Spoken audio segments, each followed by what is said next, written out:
Hello and welcome to Wake Up and Smell the Mic S&P 500 review for Monday, January 23rd, 2023. It's now the 21st. We start off in the S&P 500 daily chart in DeMark looking back to end of December 2021. I'll zoom into the current area now. The S&P 500 daily chart has printed the combo and sequential buy setup 3 count. And to negate that for end of day on Monday the 23rd, there must be a close above 3990.97 for the price flip to the sell setup count 1. And if you've been following along, we lost the sell setup count 8 from possibly printing on the 17th, so that was a very hard blow to take there when that sell setup gets long in the tooth like that. And what really makes it significant, if it would have printed the 9 sell setup end count, even all the way in other words, and that would have given us a new floor here at this low 3802.42 as major support. And we would not have to worry about 3583.07 that much anymore, meaning revisiting that. That would have taken the odds off of that significantly. And there are several levels that could become qualified for end of day Monday, and the close above the ongoing supply line here would become qualified.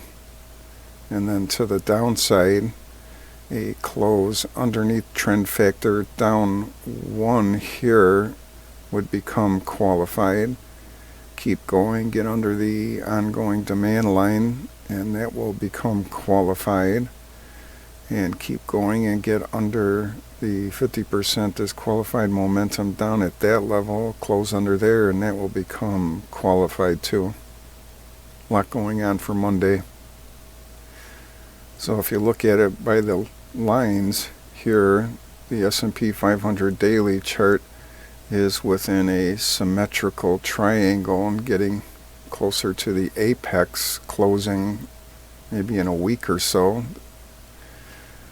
And in the best case scenario, coming up for the next few weeks or week or so, a high higher than this high on the 13th will print the D wave up wave 5, and that's going to be pushing up against major resistance with the disqualified by TDST at that level.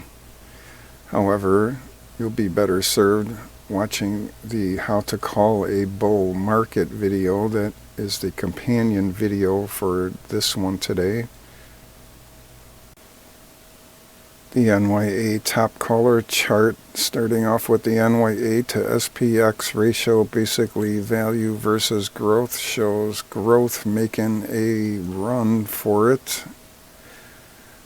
All it has to do is break under this 3.97 red line here, and then as I've been saying, I believe it should make it down to the top of this ascending triangle here that it has broken out of the ratio here, and it should make it back down to there, and it should be pretty good support if it meets it here where they meet. But then again, it could make it easier to get under both of them by going at that junction right there, but I believe it's really just going to make it down into this area here.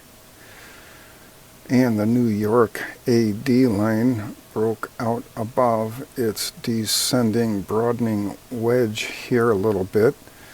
Let's see if that keeps going, but I expect it to turn around and go back under if growth is going to take the lead here, all the big fat cap megatechs. And the ratio adjusted New York McClellan breath oscillator is still well above zero, has been for quite a while here, most of the month. And NYA price had a nice candle on Friday. You can see in the thumbnail this large white one, so it's making a run back up to the top of the big W's here, this first green line, and then ultimately it needs to break out of this 16,000 line here, a little above it. And the ratio adjusted McClellan volume oscillator for the NYA bounced off of 0 and bounced back up, so that's a good sign. They really came in on Friday. And the ratio adjusted summation index of the McClellan ratio adjusted breadth oscillator made it above 500, so let's see what happens here. It really needs to plane out like this, and we're not going to get this until the Fed starts cutting rates and providing the market with liquidity. So let's see what happens. If it can just make it longer than this up here, this peak, or this one too, that would be nice.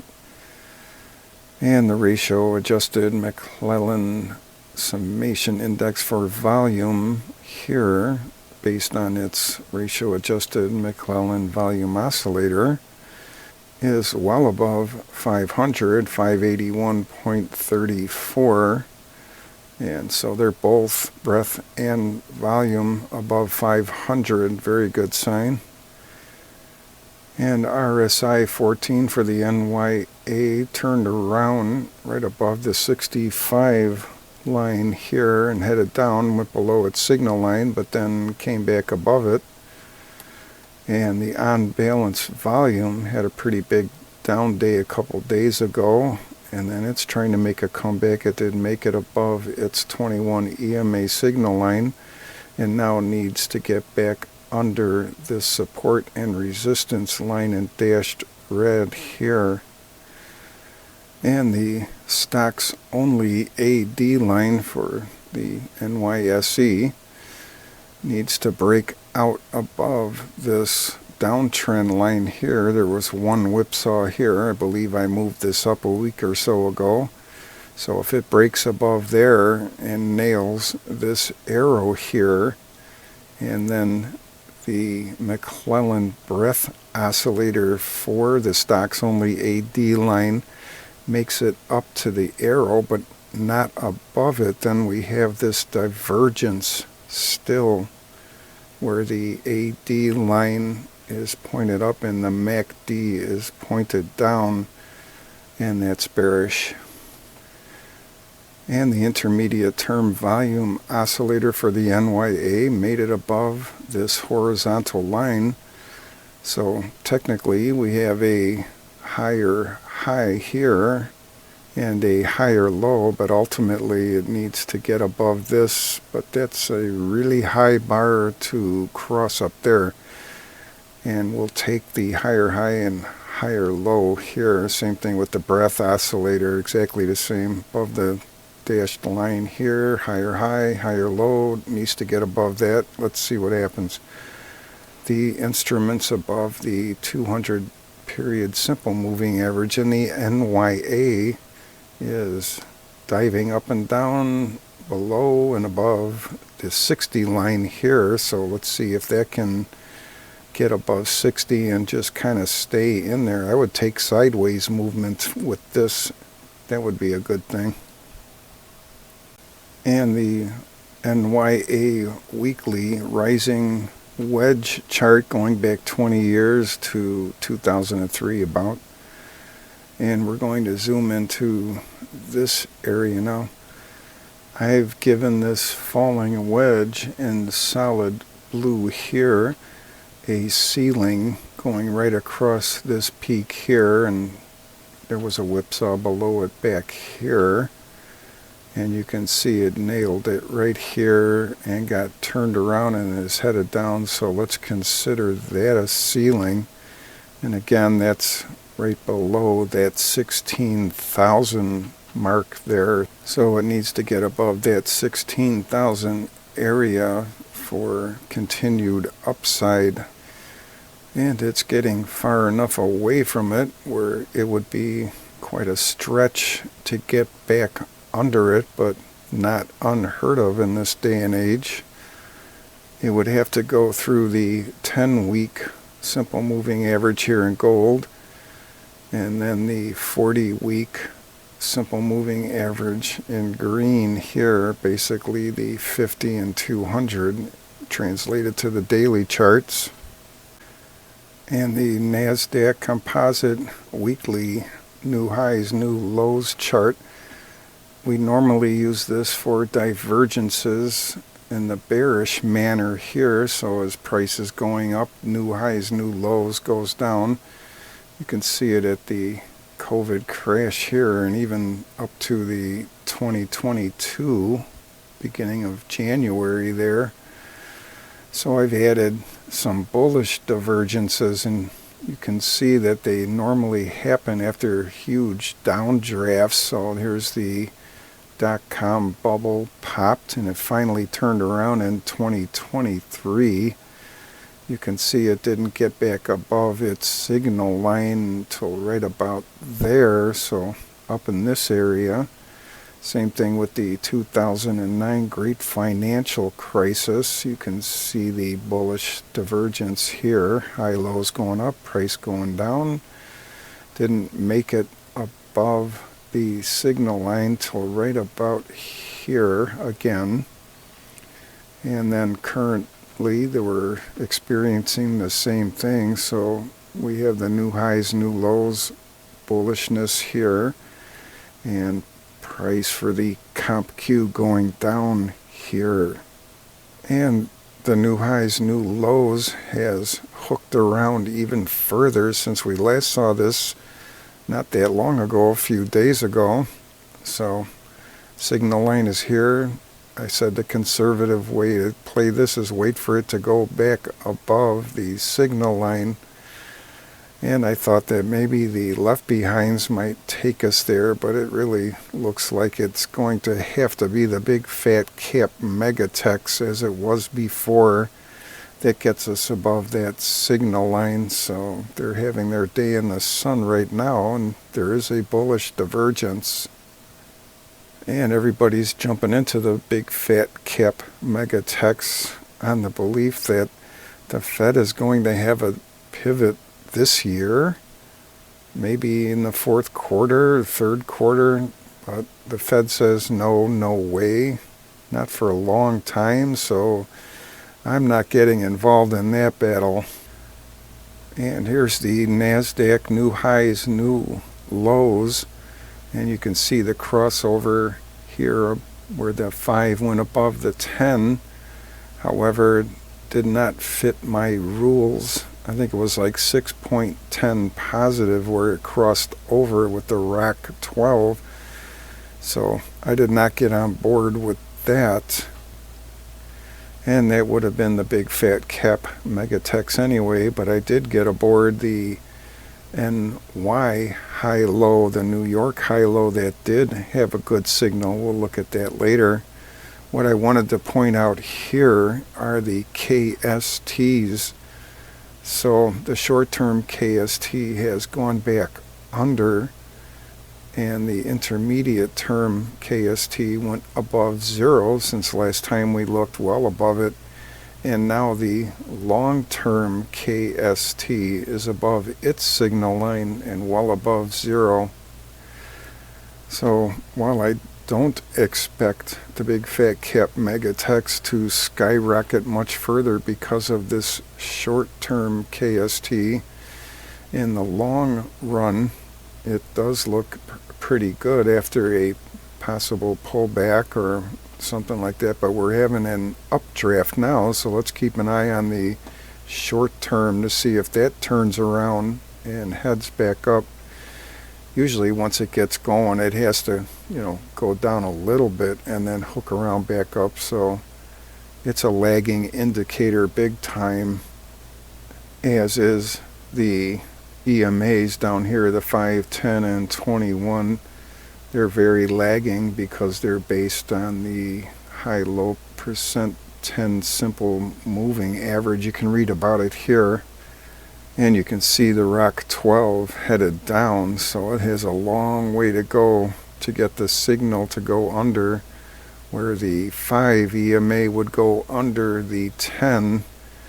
And if that really does happen here, then that would be a shorting opportunity for the big fat cap megatechs, QQQs.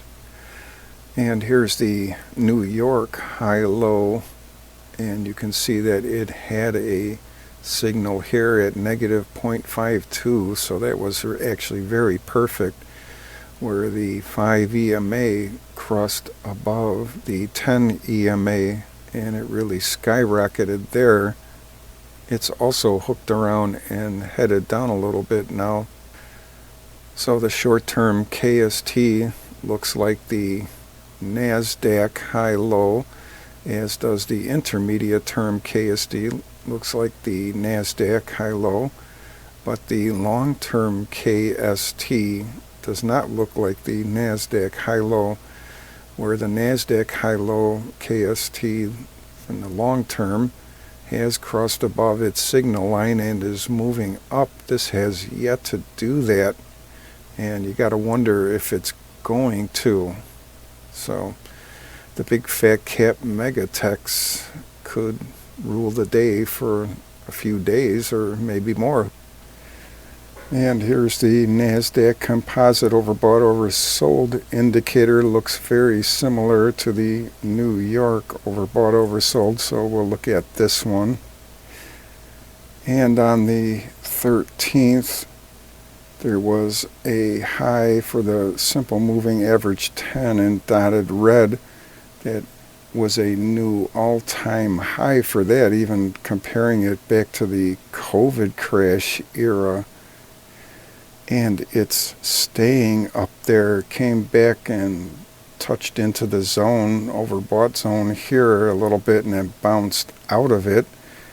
And the 30 EMA in green, which has been normally the one we pay the most attention to, has bounced up a little, so it has a ways to go to get back up there.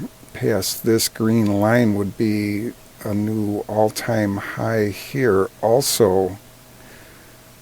So you can consider the NASDAQ composite or the big fat cap megatechs NASDAQ 100, as they still seem to be dominating the composite. You can consider it overbought by this indicator here on the simple moving average 10, but not severely overbought, as there's still room for the EMA 30 to move up. Here's the gold ETF GLD, looking back to beginning of January 2022. I'll zoom into this current area now, but before that, to reiterate, we got into gold down here and have been looking for spots to take profit up here. I'll zoom in now. And to reiterate from the previous videos, I did let loose of some gold. I believe it was down here, maybe here, but then it kept going up. You'll have to see those videos, and did get rid of some, but then held on to most of it, as it has just been on a tear, almost parabolic. So it's been blowing right through all these 13s here. Okay, the aggressive sequentials here, and here's a sequential 13, and then the combo 13, so it's just been ignoring all of that and just going parabolic just about.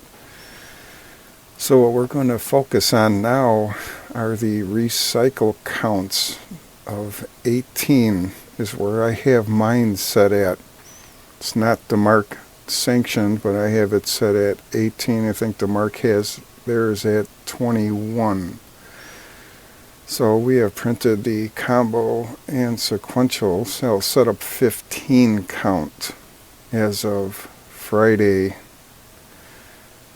So end of day Monday, if it stays above 177.59, this close on the 17th, the gold ETF will print the 16 sell setup counts, and then the next day it has to stay above 177.08 to close on the 18th to print the 17 sell setup count.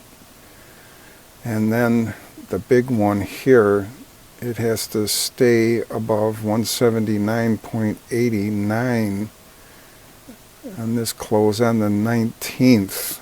And then what will happen is when we get the 18, or if we get the 18, then all of these 13s will turn into R's as recycled, and that just means it's on an unstoppable tear to the upside. And I zoomed out a little bit, maybe a little bit more, to see this supply line qualified over here on the 11th or 12th bar, and that goes back to May 5th, 2022, and that gave a supply projection at 212 and another ongoing supply line at 192.67. So again, Monday needs to stay above that close, Tuesday above that close, and then Wednesday will be the litmus test here. Needs to stay above that close if it has stayed above all these other closes to get the 18 sell setup count recycle.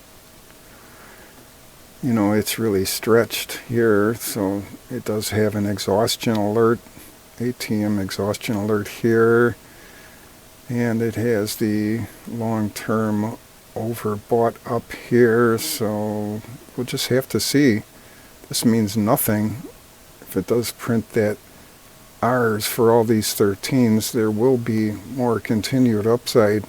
If it doesn't, and that's when I'll probably sell most of the gold from the previous buys way down here.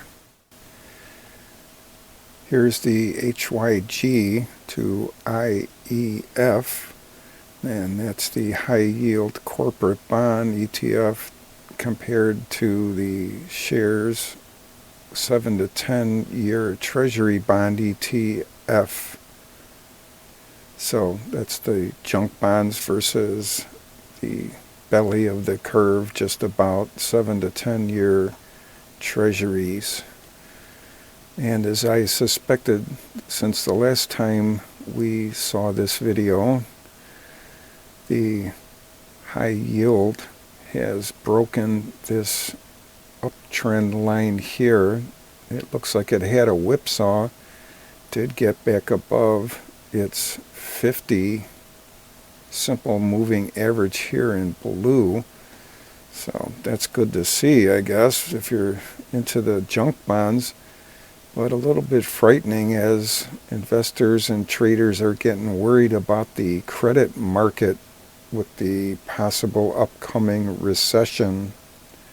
So they're torn between just a downturn and avoiding a recession. So interesting battle here.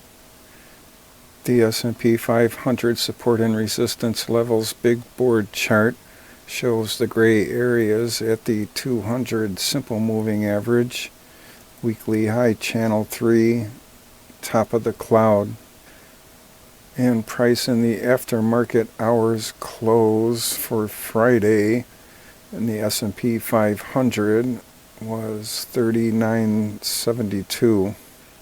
So to the downside is the daily conversion line, the pivot point, weekly diamond bottom extension perfect uptrend channel, daily baseline, weekly conversion line, and the weekly Bollinger Band mid-band 39 period. And to the upside is the 200 EMA, the relative retracement up one, which could become confirmed for end of day Monday, and R1 along with the downtrend line from 0104 2022 in the same area. And for the move of the big fat cap mega techs, I would have expected the NASDAQ 100 daily AD line to get well above the 21 EMA signal line, but it's rather close still. The S&P 500 AD line is still well above its 21 EMA signal line. And you can do the math, but the NDXT lagging line at 6206 is about 1,200 points above the NDXT downtrend line and about 1,400 points below the NDXT up target downtrend line. Now let's read about the NDXT lagging line. We haven't looked at this for a while. And you can read it here. I'll read it out. Technology sector index is an equal weighted index based on the securities of the NASDAQ 100 MAT index that are classified as technology, and I call them lovingly big fat cap megatechs. And Tesla is not in the NDXT, but it doesn't really matter these days as they're all grouped together.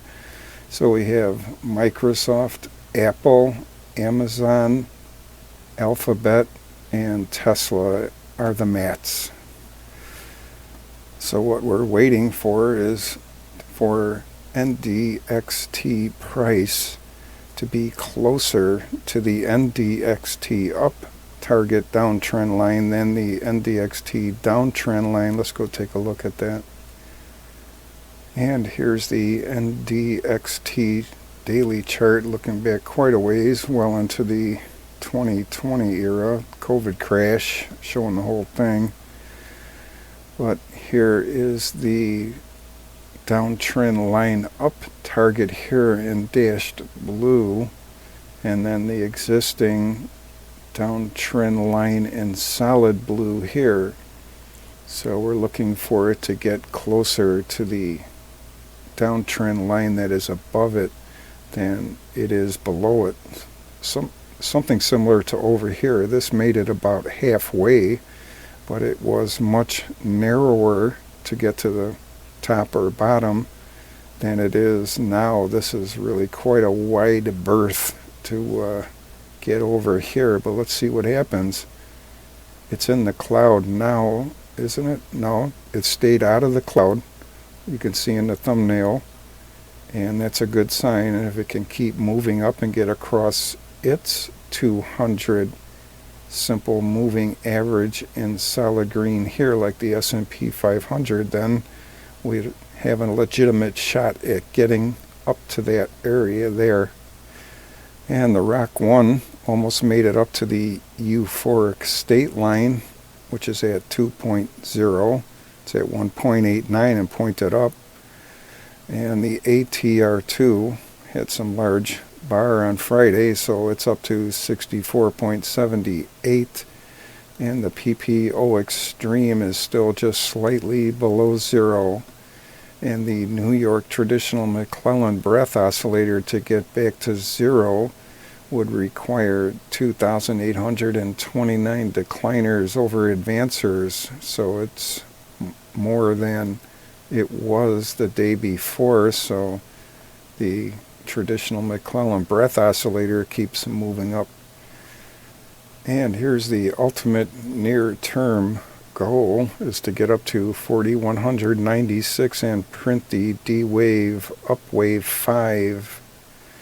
There's a D-wave up wave 5 projection at 4204.90. First things first, let's get that higher high.